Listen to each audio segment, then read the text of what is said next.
আগে চেক করো, তারপরে বিশ্বাস করবা, ঠিক কিনা? তাহলে এখন থেকে একটা কিছু শুনলে বিশ্বাস করবেন। একজন এসে বলল, ভাইজান আপনার মেয়েরা দেখলাম আরেক ছেলের সাথে বাজারে ঘোরাফেরা করে, ওই রমনার বটমূলে দেখলাম আপনার মেয়ে আরেক ছেলেরে নিয়ে ফষ্টি নষ্টি করে, লোকের কথা বিশ্বাস করে বাসায় যে মেয়ের চুলের মধ্যে ধরে মাইর, আইজো মায়ের কাইলো মাইর। এরকম হইতে পারে না? হয়তো ওই লোক আপনার মেয়ের মতো দেখতে আরেক মেয়েকে দেখছেন। এরকম হয় কিনা সমাজে? একজন এসে বললো, ভাই আপনি এখানে ভাবিরে তো দেখলাম ওই জায়গায় আরেক লোকের সাথে ঘোরাফেরা করতেছে, খবর রাখেন না বাসা? আপনি রেগে মেগে, ঘটনা কি? আমার খেয়ে আমার পরে আরেকজনের সাথে, যে এই বাড়িতে যে মাইর, কোনো কথা নেই।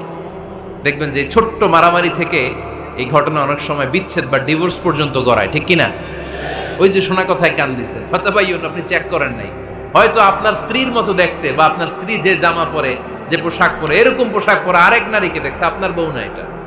আপনার মেয়ের ব্যাপারে যে তথ্য দিয়েছে এটা সঠিক নয়, সে আপনার মেয়ের মতো আরেকটা মেয়েকে দেখেছে, এসে আপনার কাছে বলে দিছে, আপনি বিশ্বাস করছেন। ভেজাল আছে না নাই? এই ভেজালগুলোকে থামানোর জন্য কোরআনে এই বিধানগুলো নাজিল করেছে কে?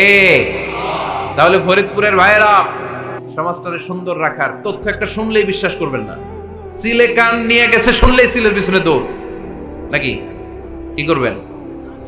আগে কানে হাত দিয়ে একটু দেখবো কান দুইটা আছে না নাই, তারপরে চিলের পিছনে দৌড়ান। তাহলে এখন থেকে আমরা তথ্য একটা শুনলেই বিশ্বাস করব।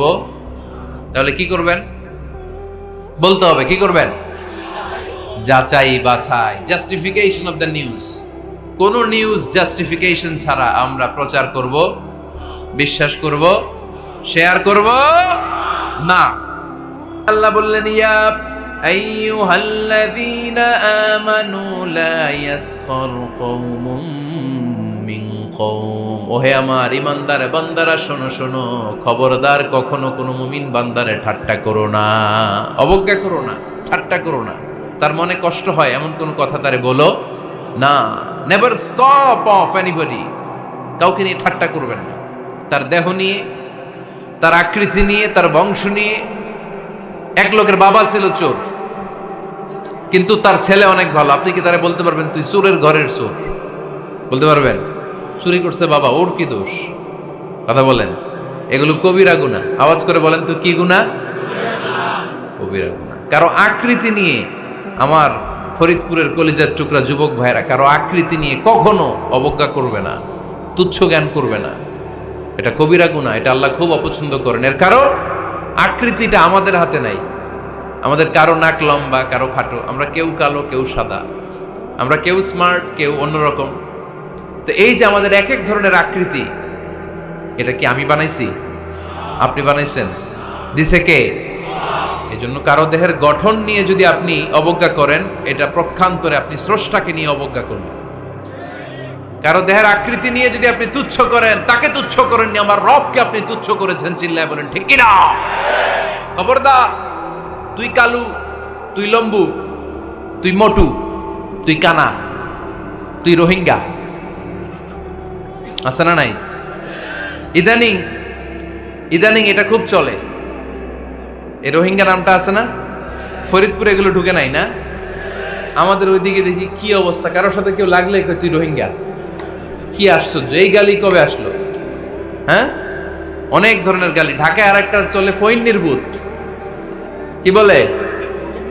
এই এগুলো আগে শুনি নাই আমরা, রিসেন্ট এগুলো বলা শুরু করছে। ফইন্নির ভূত, রোহিঙ্গা না। এগুলো বলে আপনি কাউকে অবজ্ঞা করতে পারবেন? পারবেন না। খবরদার, এটা কবিরা গুনাহ, এটা ছোট গুনাহ মনে করবেন না। কারণ আকৃতি নিয়ে তুচ্ছ করা যায় না, কারণ আকৃতি দান করেছে কে? হুয়াল্লাযী ইউসাউইরুকুম ফিল আরহামি কাইফা ইয়াশা লা ইলাহা ইল্লা হুয়াল আজিজুল হাকীম। তিনি এমন সত্তা যিনি তোমাদের চেহারার অবয়ব দিয়েছেন, তোমাদের আকৃতি দান করেছেন তখন যখন তোমরা মায়ের পেটের ভেতরে ছোট্ট জোকের মতো ছিলা। মায়ের পেটের ভেতরে আমরা যখন সবাই এত ছোট্ট, তখনই আমাদের চেহারার আকৃতি দিয়েছে কে? কে সুন্দর হব, কে ছেলে হব, কে মেয়ে হব, কে মোটা হব, কে চিকন হব, আমার ইচ্ছা হয়েছি? আওয়াজ করে বলতে হবে, কার ইচ্ছায়? প্রত্যেককে যদি আল্লাহ প্রত্যেকের নিজের চেহারা ডিজাইন করতে দিতেন, আল্লাহ যদি বলতেন তোমার চেহারাটা কেমন হবে তুমিই ডিজাইন করো, তাহলে আপনি আপনারা কেমন বানাতেন? হ্যাঁ বলেন, ফরিদপুরের ভাইরা বলেন, সুন্দর করে বানাতেন তাই না? সবচাইতে স্মার্ট, সবচেয়ে সুন্দর করে আমি আমার চেহারাটা বানাতাম যদি আমাকে ডিজাইন করার সুযোগ দেওয়া হতো। কিন্তু এই সুযোগ তো আল্লাহ দেন নাই। ডিজাইন স্বয়ং করে দিয়েছেন কে? কোন নারীকে যদি আল্লাহ বলতে এই নারীরা তোমাদের চেহারা কার কেমন লাগবে তোমরা বানাও, প্রত্যেক নারী কি করতো? বিশ্ব সুন্দরী করে নিজেকে বানাতো। খুদ ধরার মতো কোনো জায়গা সে নিজের জন্য রাখতো না, ঠিক কিনা? কিন্তু এটা আল্লাহ দেন নাই। এই আকৃতিটা আমাদেরকে সরাসরি দান করেছেন কে? খবরদার, আমাদের অনেকে বিকলাঙ্গ, আমাদের অনেকের হাত ছোট, পা বড়, দেখতে মোটা, কেউ চিকন কেউ কালো। খবরদার, কারো আকৃতি নিয়ে কখনো কোনো অবজ্ঞার সুরে, ঠাট্টার সুরে কোনো কথা আমরা বলবো না। রাজি আছেন? সবাই রাজি আছেন? আল্লাহ রাসূল সাল্লাল্লাহু আলাইহি ওয়াসাল্লামের এক সাহাবী ছিল, নাম ইবনে মাসউদ রাদিয়াল্লাহু তাআলা আনহু। ওনার পায়ের নলা ছিল খুব চিকন, অস্বাভাবিক চিকন, স্বাভাবিক না। তো উনিও এটা ঢেকে রাখতেন, দেখাতেন না কাউকে। একদিন উনি খেজুর পাড়ার জন্য খেজুর গাছে উঠলেন। খেজুর গাছে ওঠার পরে নিচ থেকে সাহাবারা পায়ের চিকন নলা দেখে ফেলছে। দেখে সবাই হাসি, সবাই হেসে কুটি কুটি। বিশ্বনবী বললেন, হেসো না, খবরদার, আমার ইবনে মাসুদের পায়ের চিকন নলা দেখে হেসো না। আমার ইবনে মাসুদের এই পায়ের চিকন নলা যদি মিজানের পাল্লায় উঠিয়ে দেয়া হয়, কিয়ামতের দিন উহুদ পাহাড়ের চেয়েও ভারী হয়ে যাবে। খবরদার, আমার ইবনে মাসুদকে আমার আল্লাহ অনেক পছন্দ করে, তার পা চিকন দেখে তাকে তুচ্ছ করো না। আল্লাহর হাবিব সাল্লাল্লাহু আলাইহি ওয়াসাল্লামের 11 জন স্ত্রীর মধ্য থেকে একজন স্ত্রী ছিলেন একজন স্থূল আকৃতির, অবিসিটি ছিল, একটু মোটা। ওনার নাম ছিল সাফিয়া রাদিয়াল্লাহু তাআলা আনহা। আম্মা জান আয়েশার সাথে একবার সাফিয়ার ঝগড়া। নবীদের বউদের মাঝে মাঝে মাঝে ঝগড়া হতো, তবে সেটা হতো মধুর ঝগড়া। সুবহানাল্লাহ পড়েন। আম্মা জান আয়েশা রাদিয়াল্লাহু তাআলা আনহার বাসায় একদিন বিশ্বনবী বসা ছিলেন। আরেকজন স্ত্রী, বিশ্বনবীর আরেকজন স্ত্রী রান্না করে কিছু খাবার আম্মা জান আয়েশার ঘরে পাঠিয়েছেন। এক দাসী দিয়ে বলল, যাও এটা আয়েশার ঘরে দিয়ে আসো, কারণ নবী আয়েশার ঘরে। আম্মা জান আয়েশা রাদিয়াল্লাহু তাআলা আনহা বললেন, এগুলো কি? ওই দাসী বলে, তরকারি। কে দিছে? অমুক স্ত্রী। কেন দিয়েছে? আমি কি রান্না করতে পারি না? তোমরা রান্না তোমরা খাও। এই কথা বলে পাতিল সহ উড়ায় মারছে চেহারার মধ্যে। এর কারণ ওনারা মানুষ ছিলেন, মানবীয় ব্যাপারগুলো ওনাদের মধ্যেও কাজ করত। আবার এক স্ত্রী ঝোল দিয়ে রান্না করে কিছু খাবার নিয়ে এসেছে। আম্মা জান আয়েশা রেগে মেগে ওই ঝোল নিয়ে ওই স্ত্রীর গালের মধ্যে মেখে দিয়েছেন। বিশ্বনবীর আরেক বউয়ের গালের মধ্যে ওই ঝোল লাগাই দিচ্ছে। এবার ওই স্ত্রী বিশ্বনবীর কাছে যেয়ে বলে, ইয়া রাসূলুল্লাহ, দেখেন আয়েশারে আপনি বেশি আদর করেন তো, দেখেন কি করে আমাদের সাথে। এই যে আমাদের গালের মধ্যে ঝোল মাখাই একেবারে মেকআপ বানাই দিচ্ছে। বিষ্ণু ইসা ইসলাম বললেন, তাই আয়েশাকে ডাকো। আম্মা জান আয়েশা রাদিয়াল্লাহু তাআলা আনহা আসলেন। আল্লাহ রাসূল সাল্লাল্লাহু আলাইহি ওয়াসাল্লাম বললেন, তুমি কি আমার এই স্ত্রীর সাথে এমন আচরণ করেছো? আম্মা জান আয়েশা বললেন, করেছি। কেন? আম্মা জান আয়েশা বললেন, তখন মেজাজটা গরম ছিল, এখন বুঝতে পারতেছে আসলে এই কাজটা করা ঠিক হয় নাই। এবার বিশ্বনবী বিচার করবেন। বিশ্বনবী বললেন, আল কিসাস, যেমন করা হয়েছে বিচার হবে তেমন। তোমার গালে যেমনি ঝোল লাগাই দিছে, তুমি একটু ঝোল নিয়ে আয়েশার গালে লাগাই দাও। সুবহানাল্লাহ পড়বেন না? ওই স্ত্রীও কিছু ঝোল নিয়ে আম্মা জান আয়েশার গালে লাগাই দিল। এখন দুইজনে হাসতেছে, বিশ্বনবীও হাসলেন, আরশের উপর থেকে খুশি হয়ে গেলেন। কে? তো স্ত্রীদের মধ্যে মাঝে মাঝে এটা ঘটতো। সাফিয়া রাদিয়াল্লাহু তাআলা আনহা ছিলেন একটু মোটা। আম্মা জান আয়েশা বললেন, ইয়া রাসূলুল্লাহ, দেখেন আপনার মুটি বউ, আপনার মুটকি বউ, এই মুটি বউ বলে একদিন একটা গালির মতো দিয়ে ফেলছে। আল্লাহ রাসূল সাল্লাল্লাহু আলাইহি ওয়াসাল্লাম রেগে গেলেন, বললেন, আয়েশা এটা কেমন কথা তুমি বললা মুটি? আমার সাফিয়ারে তুমি মুটি বলে গালে দিলা রে আয়েশা। ইয়া আয়েশা লাকাদ কুলতি লা কালিমা লাউ মুজিজাত বিমাইল বাহরি লামাজাজাতহু। এমন একটা মন্তব্য তুমি সাফিয়ার ব্যাপারে করে ফেলেছো রে আয়েশা, এই কথাটা যদি সাগরের নীল পানির মধ্যে ছেড়ে দেয়া হয়, এই কথার পঙ্কিলতার কারণে, এই কথার কর্দমাক্ততার কারণে, এই কথার পঙ্কিলতার কারণে সাগরের সব পানিগুলো মুহূর্তের মধ্যে কালো হয়ে যাবে। এই কথাটা সাগরে ফেলে দিলে সাগরের নীল পানি পুরোটা কালো হয়ে যাবে। আয়েশা, খবরদার, কাউকে তুচ্ছ করে অবজ্ঞা করে কখনো কিছু বলা যাবে না। এই জিহ্বাটা এটা ভয়ঙ্কর একটা অঙ্গ। বেশিরভাগ পাপ এই জিহ্বা দিয়ে হয়। কি দিয়ে হয়? এজন্য সাহাবারা জিহ্বা ধরে মাঝে মাঝে জিহ্বার মধ্যে ব্যাত মারতেন।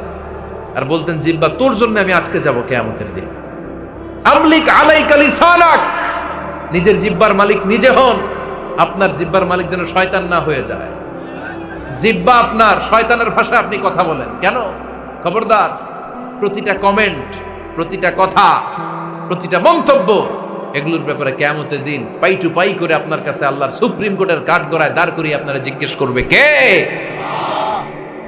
এজন্য বিশ্বনবী বলছেন মাইয়াদমানলি মা বাইনা লিহিয়াইহি ওয়া মা বাইনা রিজলাইহি আদমান লাহুল জান্নাহ।